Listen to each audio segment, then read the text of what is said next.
पहला चरण का जब चुनाव मतदान होने जा रहा था उससे ठीक पहले आर.के. सिंह साहब का एक बयान सुर्खियों में आ गया। ये खबर थी बिहार की जो एनडीए और नीतीश कुमार की जो सरकार है, भारतीय जनता पार्टी और नीतीश कुमार की मिलीजुली, उस सरकार में एक घोटाला हुआ है।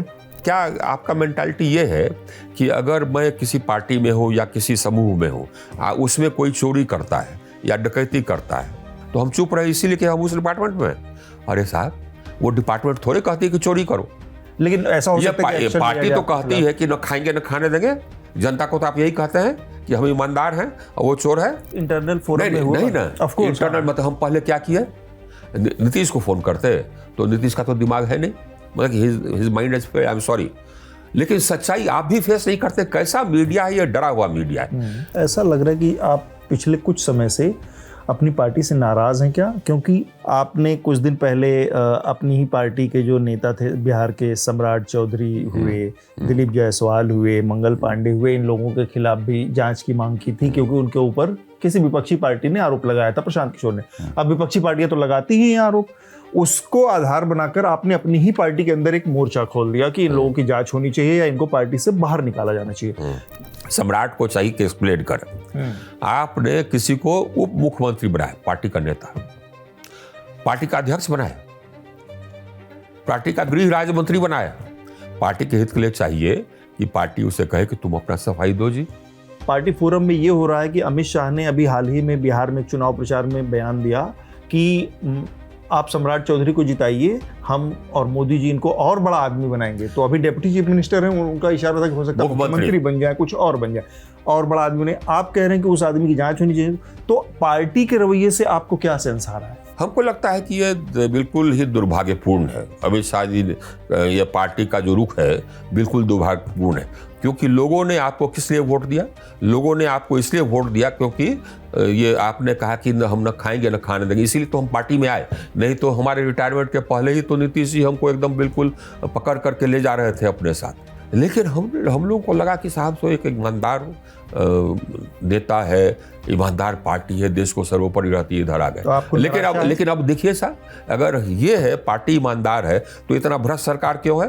क्या पार्टी अगर आपके स्टैंड के लिए आपके ऊपर कार्रवाई करेगी तो भी आप एक्सेप्टेड है? हाँ भाई, हमको ये आश्वस्त हम नहीं है कि कल ये छत हम पर नहीं गिरेगा, तो हम वही करेंगे जो कि सही है।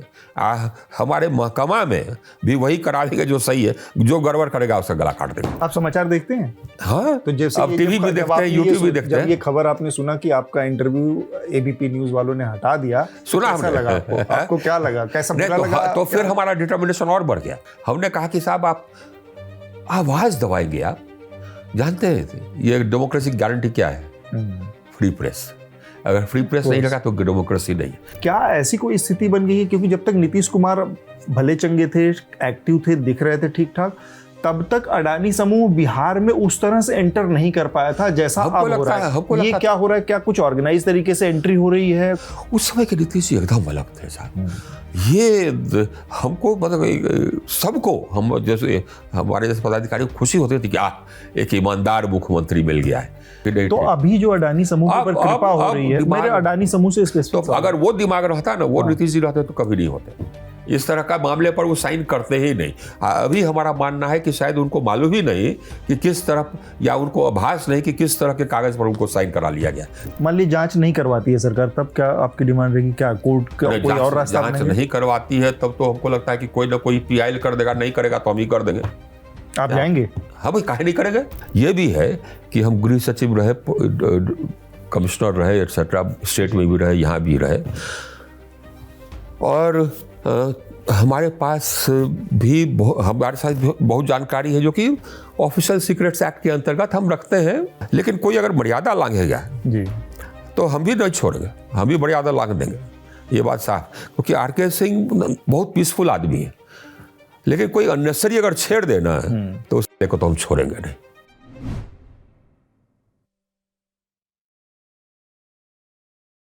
Welcome to another election show.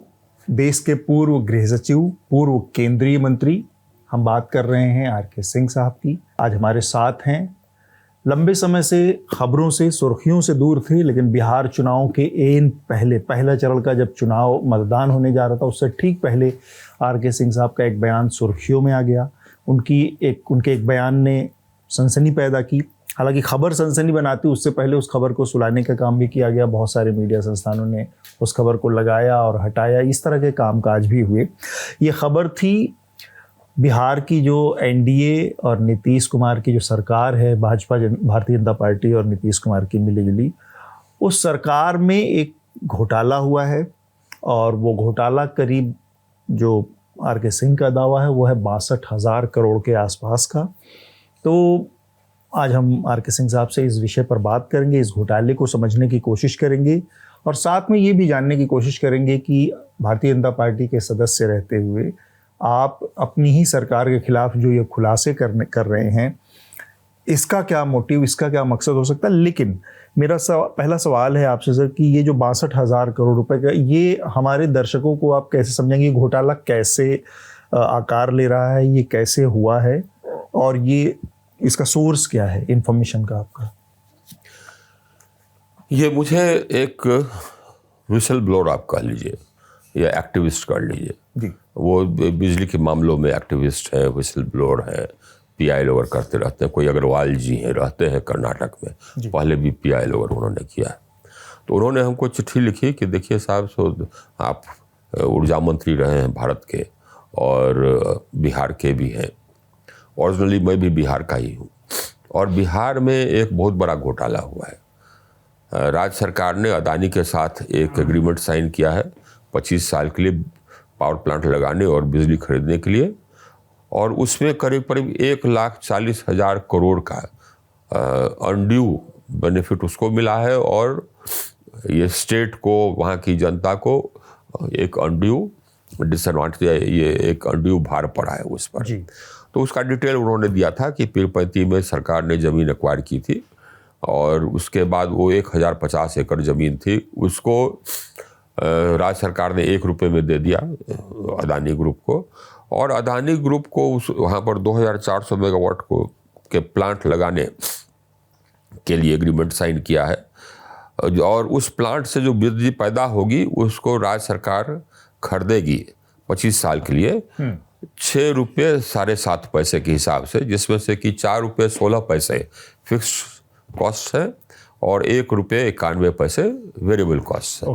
तो हमको थोड़ा तजुब लगा, हमने जो देखा हमको लगा कि इसमें कुछ गड़बड़ी है जी। क्योंकि 4 रुपये 16 पैसे लेवलाइज फिक्स कॉस्ट को ये बहुत ज़्यादा है। तो हमने ऊर्जा मंत्री बिहार से बात की, उन्होंने कहा कि ऐसे शिकायत आई है, इसमें हम देख रहे हैं तो कुछ हमको क्वेश्चनेबल लगता है, कोई समझा दे हमको या आप कागज़ भेज दें। तो उन्होंने कहा कि नहीं एकदम बिल्कुल हम कागज़ भेजते हैं, न वो कोई कागज़ भेजे न कुछ समझाए। तो हमारा शक कुछ और गहरा हो गया। तो मैंने खुद कागज़ मंगा करके, मैं बिहार काडर का ही ऑफिसर रहा हूँ तो मैं जानता हूँ पदाधिकारियों को, खुद कागज़ मंगा करके हमने देखा।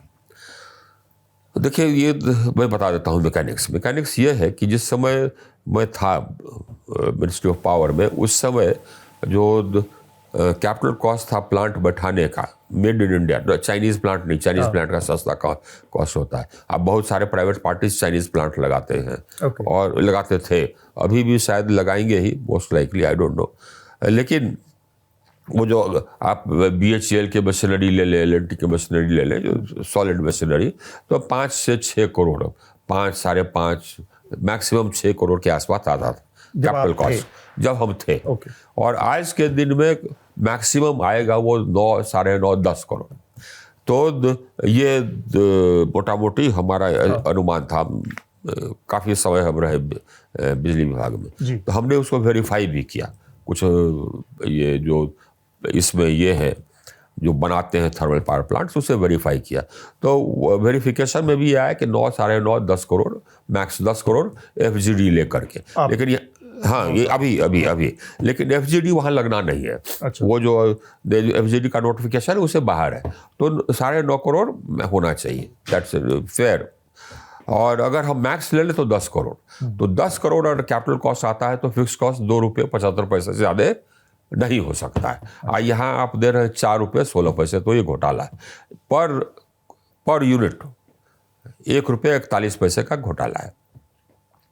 ये कुल में कितने यूनिट पैदा होंगे? 2400 मेगावाट। 2400 मेगावाट में साल भर में अगर हम 60% PLF लें तो 2100 करोड़ यूनिट पैदा होंगे। अगर हम 85% PLF लें, जिस आधार पर हम लोग कैलकुलेट करते हैं कॉस्टिंग एटसेट्रा, ठीक है, तो आएगा 1787 crore unit. 1787 crore multiplied by 1.41, 2500 crore extra per year. ये जो है 1 रुपये 41 पैसे जो सरप्लस है, ये सरप्लस का मतलब क्या हुआ? ये सरप्लस का मतलब ये हुआ कि जो कैपिटल एम्प्लॉयड है वो 9.5 करोड़ या 10 को जो भी कैपिटल एम्प्लॉयड है, उस पर 15.5% का रिटर्न दे करके, तब उसके बाद फिर ओवर एंड अबव डैट 1 रुपये 41 पैसा एक्स्ट्रा। प्लेन एंड सिंपल ये बिल्कुल घोटाला है। तो 2500 करोड़ पर ईयर 25 साल तक 62,000 करोड़। एक डिफेंस ये ले सकते हैं कि साहब हमने बिड किया, इसका कोई डिफेंस नहीं, ये कोई डिफेंस नहीं, क्योंकि अब जैसे रोड भी बनाते हैं या कोई भी कंस्ट्रक्शन बिल्डिंग बनाते हैं तो टेंडर तो करते हैं, बिड करते हैं, वही है बात, टेंडर करते हैं। लेकिन उससे पहले क्या करते हैं?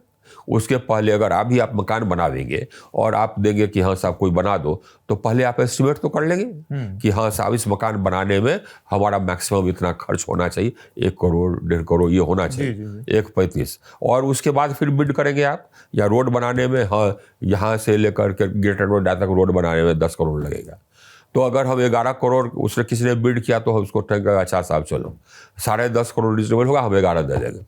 लेकिन कोई अगर 15 करोड़ या 20 करोड़ करेगा तो आप देंगे? नहीं देंगे, फिर से बिड करेंगे।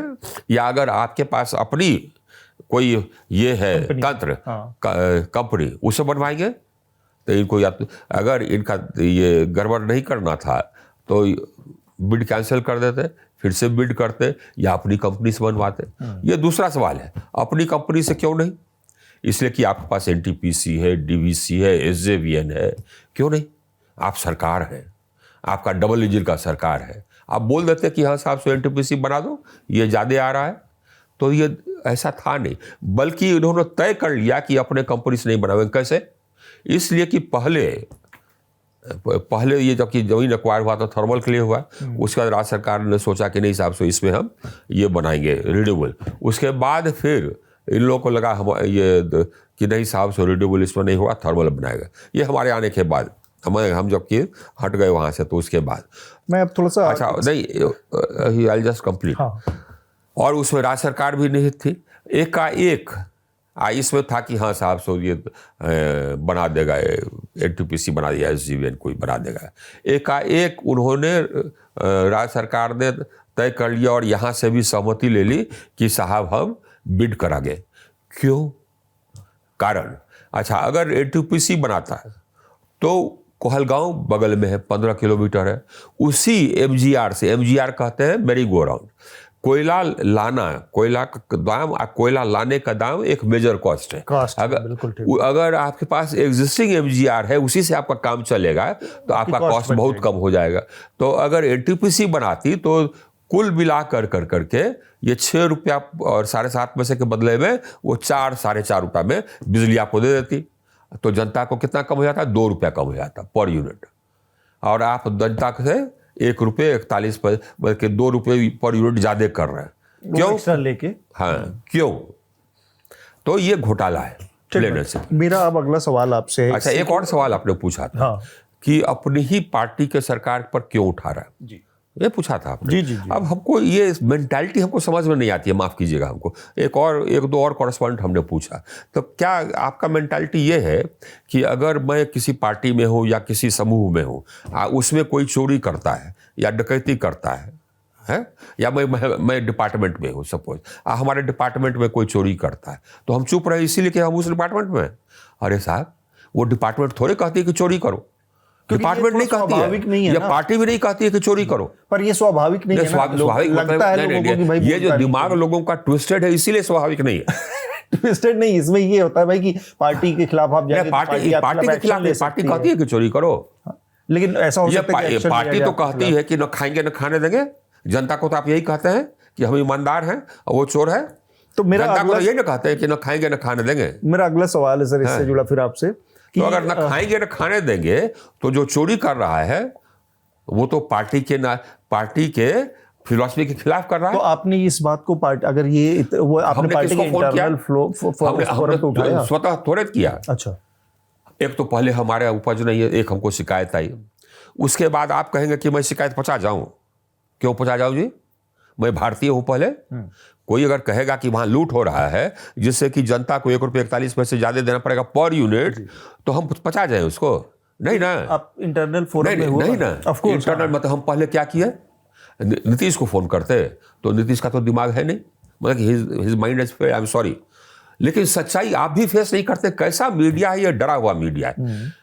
जनता को मूर्ख बनाई जाती है, मीडिया चुप है। सब जानते हैं कि नीतीश कुमार का दिमाग काम नहीं करता है, सब जानते हैं। अच्छा। लेकिन भाजपा एनडीए कह रही है कि ये हमारे ये चेहरा होंगे, जनता को ठग रही है कि हाँ ये हमारे चेहरा होंगे, क्योंकि ये नहीं डिक्लेयर करना चाहते कि उनके मुख्यमंत्री चेहरा कौन है, इसीलिए। और सर इस पे मीडिया भी चुप है। आइए, एक सवाल आपने कर दिया, उसका भरपूर जवाब आपको देंगे। तो नीतीश को तो हम नहीं कह सकते हैं, कोई तुक रहता नहीं अपनी पार्टी में। अगर कॉमन सेंस आपको है, अब मान लीजिए कुछ गड़बड़ हो रहा है बड़का, तो नीतीश को कहिएगा। अगर दिमाग ऐसा है तो नहीं ना कहिएगा। किसको कहिएगा? ऊर्जा मंत्री को। तो हमने क्या किया? ऊर्जा मंत्री को कहा, और ऊर्जा मंत्री ने क्या किया?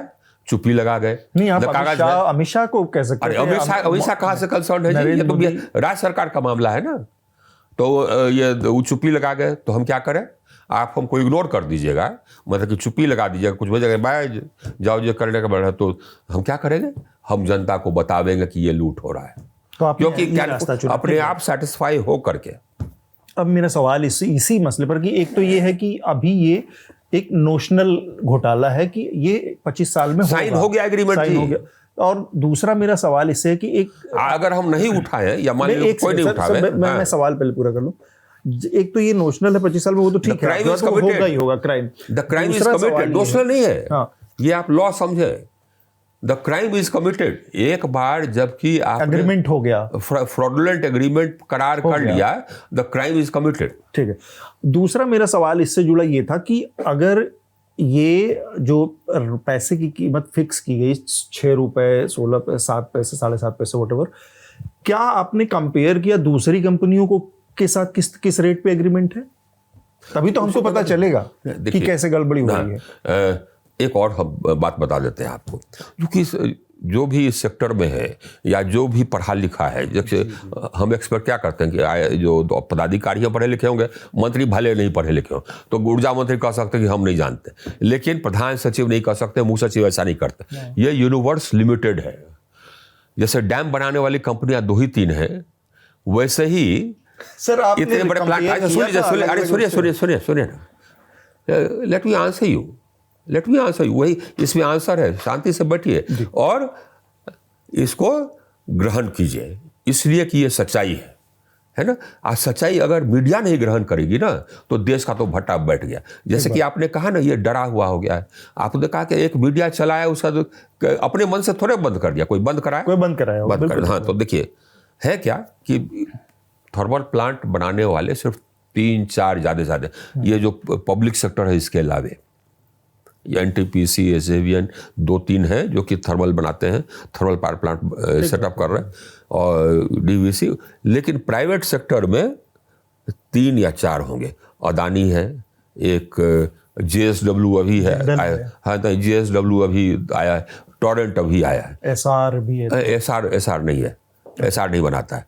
यही है अदानी, जेएसडब्ल्यू न्यू अराइवल, और न्यू मतलब वेरी न्यू अराइवल, 1-2 प्लांट बनाया होगा इससे ज़्यादा नहीं, और Torrent very very new arrival, बस, और कोई नहीं। तब अगर 3 ही हैं बिडर और हर स्टेट पावर प्लांट सेटअप कर रहा है, तो लोग क्या करता है? वही जो कि सब ग्रुप करता है, कार्टेलाइजेशन।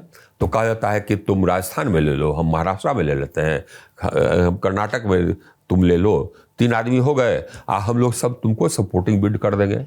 कर्नाटक में हमको लेना है तो हम बिड कर दिए, आप बता दिए कि भैया हम 12 करोड़ पर मेगावाट बिड किए हैं कैपिटल कॉस्ट, तो जो दूसरा बाकी दोनों है वो 12.5 12.25 कर देगा।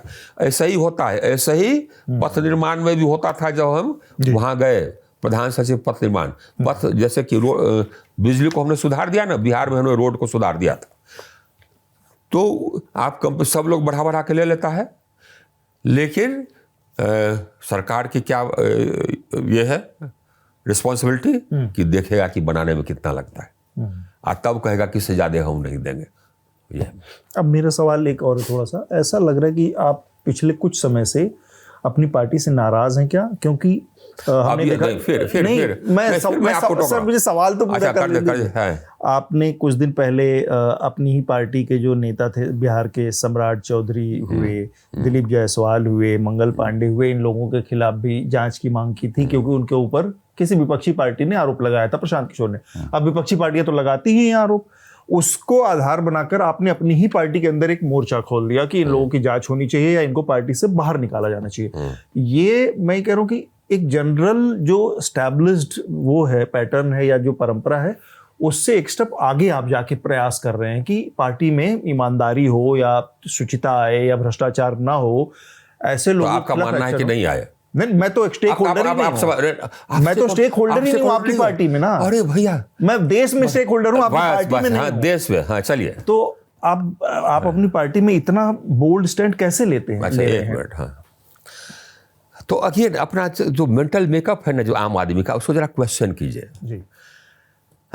अब क्या होता है ये मेंटल मेकअप कि कहीं पर ये मान लीजिए कि कोई जा रहा है ट्रक, उसके बाद किसी आदमी को मार दिया, है ना, तो टेंडेंसी होती है कि जो मर गया बेचारा उसी को ब्लेम करके चला गया था उधर बीच में।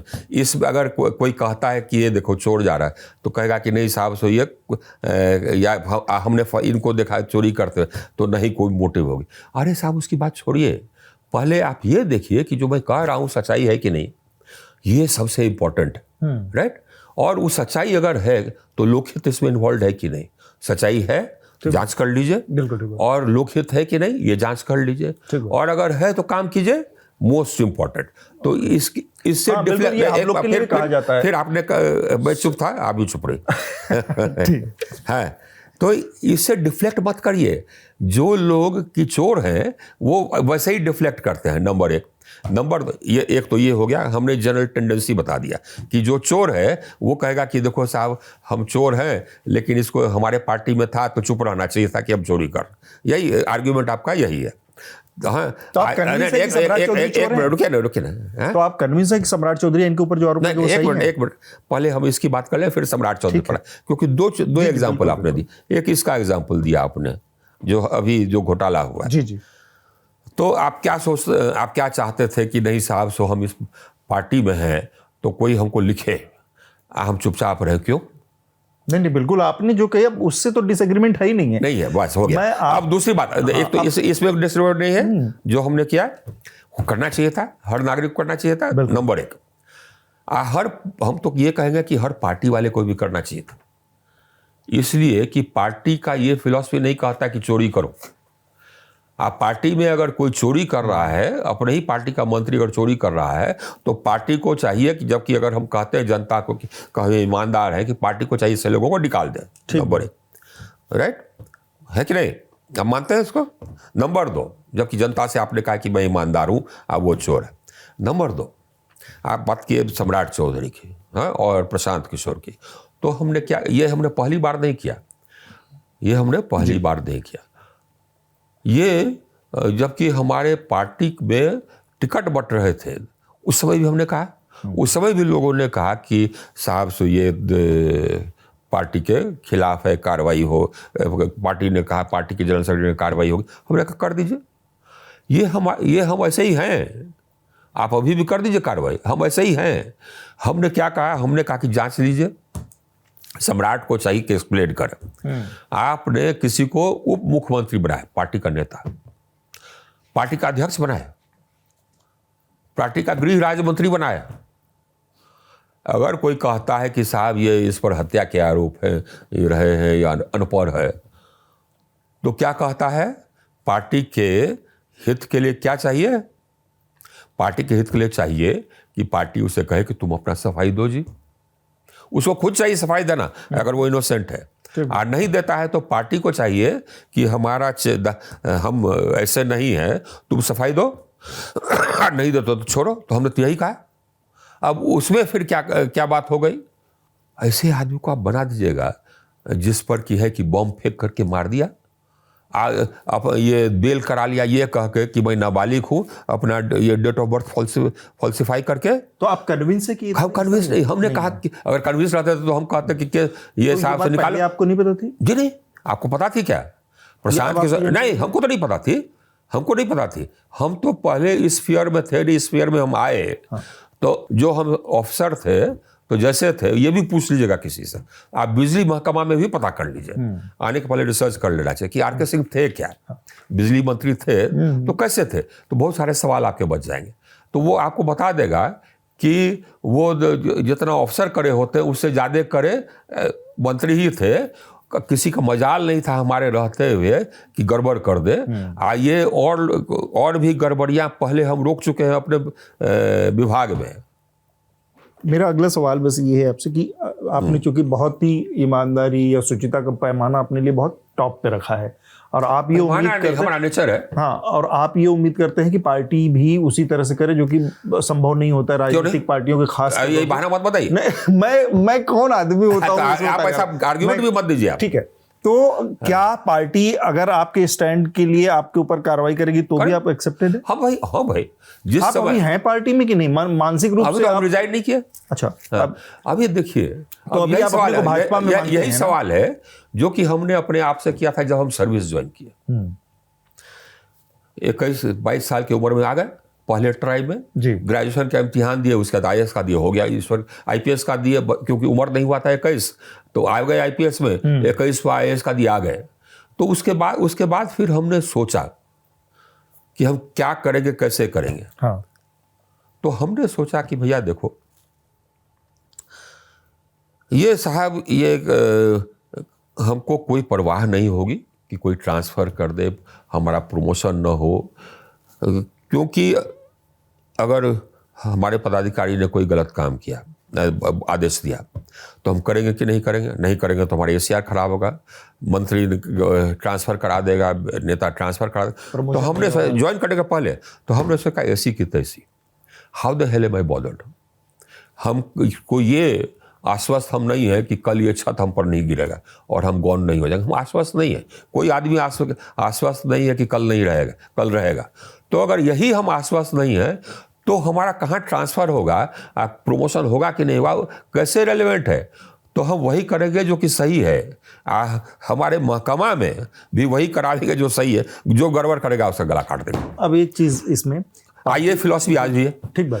तो अब जो जिसको जो करना है कर दे ना, कहता था ट्रांसफर कर देगा, कर दो यार, कितना बार ट्रांसफर हुआ, कहता था प्रमोशन नहीं होगा, कर दो यार। मैं उसी मुद्दे पे आ रहा हूँ फिर से कि पार्टी ने कह दिया, आपने पार्टी नहीं, आपने कहा कि ये सारी चीजें हैं और ऐसी सफाई आनी चाहिए, लेकिन पार्टी फोरम में जो हो रहा है वो मैं आपके सामने रख रहा हूँ। पार्टी फोरम में ये हो रहा है कि अमित शाह ने अभी हाल ही में बिहार में चुनाव प्रचार में बयान दिया कि आप सम्राट चौधरी को जिताइए, हम और मोदी जी इनको और बड़ा आदमी बनाएंगे। तो अभी डिप्टी चीफ मिनिस्टर हैं, उनका इशारा था कि हो सकता है मुख्यमंत्री बन जाए, कुछ और बन जाए, और बड़ा आदमी ने। आप कह रहे हैं कि उस आदमी की जांच होनी चाहिए। तो पार्टी के रवैये से आपको क्या सेंस आ रहा है?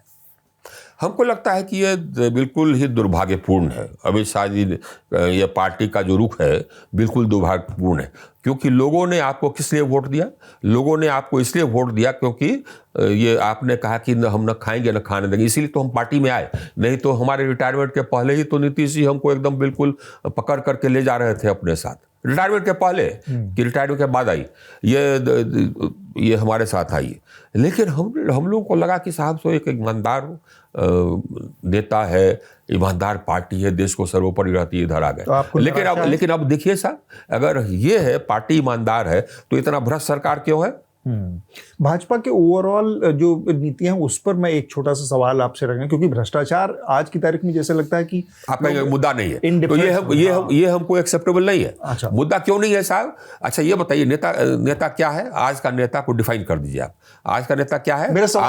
पढ़ने सुन लीजिए, न पढ़ना लिखना आता नहीं है, कोई बंदा मैट्रिक पास नहीं किया या 6वीं 7वीं पास है, तो करेंगे क्या? कंट्रीब्यूट क्या करेंगे? तो फाइल समझ में नहीं आएगा। किस लिए है वहां? खाली पैसा लूटने के लिए, साइन करने के लिए। साइन वैसे थोड़े, पैसा लूटने के लिए, घुसखोरी के लिए, इसलिए ना है। तो ये धरती पर बोझ हुए कि नहीं हुए? मेरा सवाल सर पूरा एक बार आप सुन लीजिए। आप इससे सहमत है जो हम कह रहे हैं? बिल्कुल, आपकी बात सही है। जो लोग भ्रष्टाचार के लिए अगर आ रहे हो राजनीति में, 90%, आपके प्रयास 95%, आपके प्रयास पे तो मैं प्रश्न चिन्ह लगा ही नहीं रहा। मेरा सवाल ये है कि भ्रष्टाचार जनता को जागृत करना चाहिए ना। हाँ, और भारतीय जनता पार्टी ने जैसे एक काम किया, इलेक्टोरल बॉन्ड जैसी पॉलिसी आ गई, उसमें अरबों रुपए का खेल इधर उधर हुआ। आप उसी पार्टी में रहते हुए ये देख रहे थे, तब इसको कैसे देख रहे थे, आज इसको कैसे आप रिएक्ट करें? अब हम बताते हैं। जैसे हम पता है, हम आपको पहले भी बता दिए कि जो हम थे, जिस तरह से काम करते थे वैसे ही हम काम करते हैं। कैसे काम करते थे बता दीजिए। हमारा पोस्टिंग इसीलिए, क्योंकि हम बहुत इनकन्वीनियंट थे, तो इसीलिए लोग इंपॉर्टेंट जगह पर डाल देते थे, क्योंकि जानते थे कि ये कर देंगे। तो जब हम काम करते, जब हम कोई जिम्मेदारी दे दिया तो और कुछ नहीं हम देखते। सवेरे गए और रात को 9 बजे 10 बजे लौटे, बस। हमको न टाइम रहता है किसी से गप करने का जी, और न टाइम रहता है कोई ये गॉसिप सुनने का या पेपर सुनने का या यूट्यूब देखने का। That's it. और अपने काम में हमारा ऑब्जेक्टिव ये रहता है कि जितना जैसा काम हम कर जाए ना, वैसा हमसे पहले ना कोई किया हो ना करे, तो वही काम हमने डेवलप। पहले हमको लोग रखते थे, क्या हुआ, आईजी प्रिजन बनाए। क्यों भैया? कि वहाँ जेल से कुछ सिख टेररिस्ट थे, उसका एस्केप हो गया, तो किसको बनाओ आईजी प्रिजन? तो आरके सिंह। किसी को साफ करना है, पटना में क्राइम बढ़ गया, तो किसको बनाओ डीएम? तो आरके सिंह। जानता था कि इनकन्वीनियंट, ये बिहार में लॉ एंड ऑर्डर खराब हुआ, तो किसको होम सेक्रेटरी बनाओ? तो आरके सिंह। जानता था कि इनकन्वीनियंट है, जानता था कि गलत आदेश नहीं मानेगा, फिर भी डाल दिया। उसके बाद फिर खटपट हुआ, बदल दिया। चलिए साहब, ठीक है। तो यहां भी ऐसा ही है। तो लेकिन जबकि हम फ्री हो गए, तो हमको समय है, तो हम बैठ के गॉसिप करते हैं, हम समाचार भी देखते हैं, हम अब टीवी भी देखते हैं, यूट्यूब भी देखते हैं। आप समाचार देखते हैं? हाँ, तो जैसे अब टीवी भी देखते हैं, यूट्यूब भी देखते हैं। जब ये खबर आपने सुना कि आपका इंटरव्यू एबीपी न्यूज वालों ने हटा दिया, सुना कैसा लगा आपको क्या लगा, कैसा बुरा लगा? तो फिर हमारा डिटर्मिनेशन और बढ़ गया। और उसके बाद फिर हमने कहा कि नहीं साहब, सो इसको कैसे किया जाए।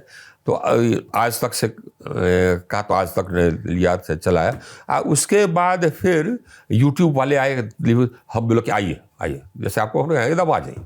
हमने कहा कि साहब आप आवाज़ दबाएंगे, आप जानते हैं ये डेमोक्रेसी की गारंटी क्या है? Free press. अगर फ्री प्रेस नहीं लगा तो डेमोक्रेसी नहीं है, क्योंकि जनता को जानकारी ही नहीं है। ठीक बात, यही है। तो आपने बहुत बढ़िया बात कही। फिर से मैं एक पुराने सवाल पर आता हूँ। बिहार के कुछ दिन पहले 1000 एकड़ से ज्यादा जमीनें लगभग कौड़ियों के दाम दे दी गई, 1 रुपए पर एकड़ के हिसाब से अडानी समूह को। इससे जुलाई अगस्त में, हाँ जुलाई अगस्त में, इलेक्शन से थोड़ा ठीक पहले। इससे जुड़ा मेरा एक लार्जर सवाल है कि ये आपने अभी पावर का कॉन्ट्रैक्ट का बताया, ये जमीनों का मसला हुआ, आपने कहा कि नीतीश कुमार ठीक से होश में नहीं है। ये तीनों स्थिति मिलाकर मेरा सवाल ये है कि क्या ऐसी कोई स्थिति बन गई है, क्योंकि जब तक नीतीश कुमार भले चंगे थे, एक्टिव थे, दिख रहे थे ठीक ठाक, तब तक अडानी समूह बिहार में उस तरह से एंटर नहीं कर पाया था जैसा अब हो रहा है। ये क्या हो रहा है? क्या कुछ ऑर्गेनाइज तरीके से एंट्री हो रही है? कुछ ये हम कह सकते हैं आपको, क्योंकि नीतीश कुमार के पहले टर्म में हम भारत सरकार में थे। मेरा टर्म यहाँ खत्म हुआ, टेन्योर होता है हम लोग का भारत सरकार में 5 साल, उसका स्टेट जाना होता है। तो हम लौटे और नीतीश जी आए पावर में। उस समय के नीतीश जी एकदम अलग थे साहब।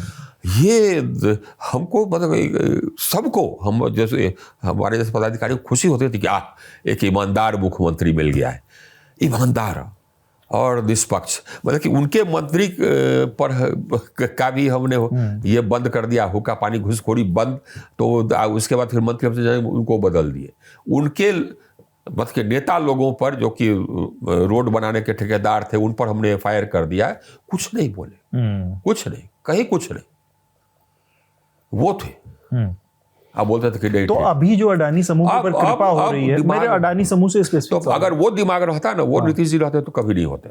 इस तरह का मामले पर वो साइन करते ही नहीं। अभी हमारा मानना है कि शायद उनको मालूम ही नहीं कि किस तरफ, या उनको आभास नहीं कि किस तरह के कागज पर उनको साइन करा लिया गया। साइन तो किए होंगे, उनके बिना तो हुआ नहीं होगा। तो प्रधान सचिव ने कराया है साइन, तो एक या मुख्य सचिव ने कराया है साइन, तो अडानी समूह को ऊर्जा ऊर्जा सचिव ने कराया है साइन। हाँ। अच्छा, ऊर्जा मंत्री भी ऐसे हैं बूढ़े, हमको नहीं लगता है कि ऊर्जा मंत्री को भी आइडिया होगा कि क्या हुआ होगा। लाया होंगे ऊर्जा सचिव की, साइन कर दिए, या वो मुख्य सचिव ले गए होंगे कि साइन। इस मामले में आपकी डिमांड क्या होना क्या चाहिए, जो पावर वाला मामला है? आप जांच कर लीजिए, क्योंकि हम तो जांच किए।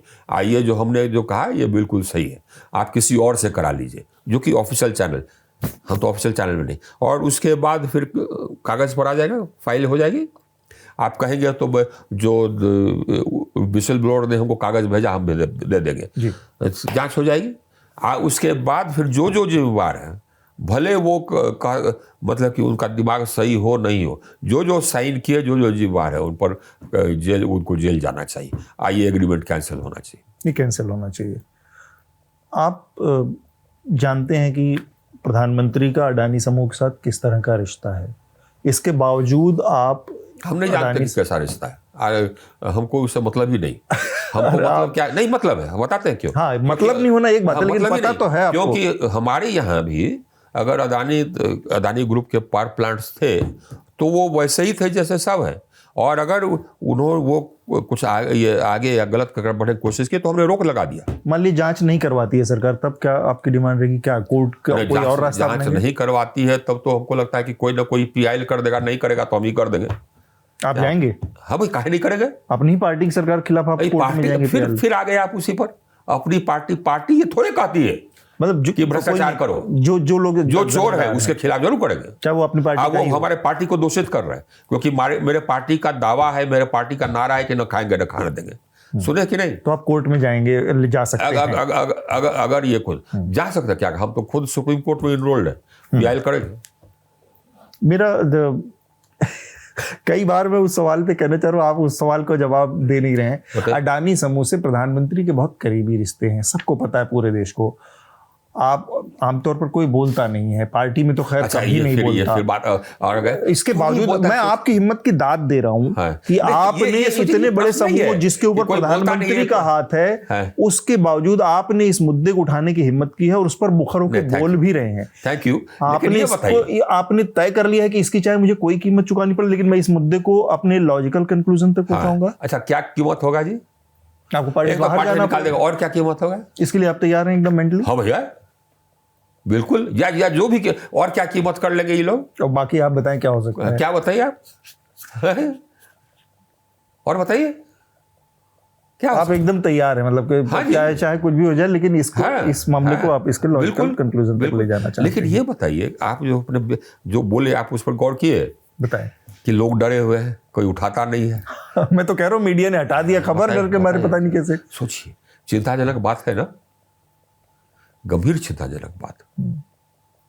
और आप देखिए ये अब उसके बाद से फिर कोई आया और भी चैनल से ये इंटरव्यू कर दे, तो हमने उससे पूछा कि आप चलाएंगे कि नहीं चलाएंगे, तो वो बोले कि चलाएंगे। अब एक तो बोले कि चलाएंगे, फिर नहीं चलाए। आपने फ्री प्रेस की भी बात कही इसी बातचीत में। जब आप देखते हैं इस पूरे स्थिति को, आपने सरकार में रह के काम किया, आपने एडमिनिस्ट्रेशन में रह के काम किया और टॉप पोजीशन पे रह के काम किया। आप केंद्रीय मंत्री रहे, कैबिनेट का हिस्सा रहे, और आप गृह सचिव रहे, स्टेट में रहे, तो आपको स्थिति तो पता है। हम कैपिटल में डीएम रहे, और आपको देश की स्थिति पता है। कमिश्नर पटना रहे, होम सेक्रेटरी रहे। तो मेरा सवाल ये है कि आप जब देखते हैं ये कि आपने फ्री प्रेस का जैसे जिक्र किया, बहुत सारे मीडिया संस्थानों पर रेड हुई, ये हुआ बहुत सारे, तो लोग स्वाभाविक तौर से डरते हैं, विंडिक्टिव पॉलिटिक्स होती है। जैसे मैं इलेक्टोरल बॉन्ड की जो उस पर आ रहा था, उस पर हम लोगों ने, न्यूज़ लॉन्ड्री ने एक पूरी इन्वेस्टिगेशन की, और उसमें हमने पाया कि कैसे बहुत सारे ऐसे कंपनीज और वो हैं जिनके ऊपर पहले ईडी की रेड हुई, सीबीआई की रेड हुई, इनकम टैक्स की रेड हुई, और उसके बाद अचानक से उन्होंने इलेक्टोरल बॉन्ड में मोटा चंदा देना शुरू कर दिया। ये सारा हमने अपनी इन्वेस्टिगेशन में पूरी रिपोर्ट निकाल के रखी है। तो सरकार मशीनरी का जो वेपनाइज कर दिया है उसने बहुत सारे जो सरकार के तंत्र हैं, जो एजेंसीज हैं।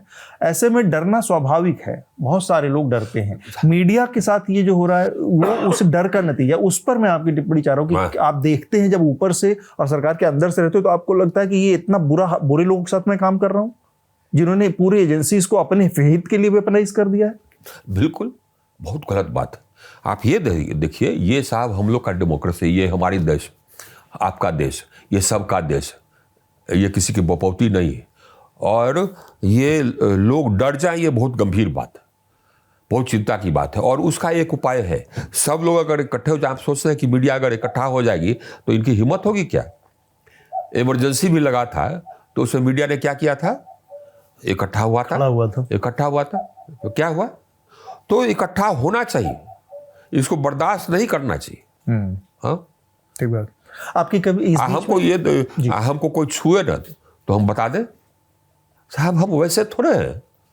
तो आपने कि इस बीच में नरेंद्र मोदी अमित शाह से कोई बात हुई कि ये सब गड़बड़ चल रहा है पार्टी में, आप देखिए? ना। आखिरी बार आपकी कब बात हुई उनसे? आखिरी बात हुई कि जब हम मंत्री नहीं रहे तो हम प्रधानमंत्री जी को धन्यवाद दिए कि आपने हमको रखा। 24 के बाद, 24 वाले लोकसभा इलेक्शन के बाद बस। तो जब ये इलेक्शन चल रहा है और आपको ना स्टार प्रचारकों में रखा गया ना कुछ, आप लगातार शांति से देख रहे थे, बुरा लगा पार्टी ने आपकी बिहार के इलेक्शन में बिहारी को नहीं पूछा? वो तो पार्टी जाने, दैट इज देयर लुकआउट।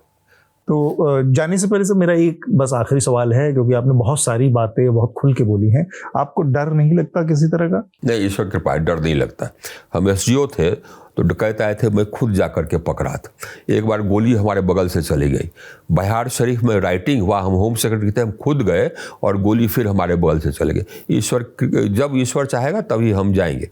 एक चीज़ और डर ये भी है कि हम गृह सचिव रहे, कमिश्नर रहे, एक्सेट्रा, स्टेट में भी रहे, यहाँ भी रहे, और हमारे पास भी हमारे साथ बहुत जानकारी है जो कि ऑफिशियल सीक्रेट्स एक्ट के अंतर्गत हम रखते हैं, या कॉन्फिडेंस जो भी है, मैटर्स ऑफ कॉन्फिडेंस हैं जो कि हमारी ऑफिशियल काम में सामने आए एज ए सेक्रेटरी या मिनिस्टर।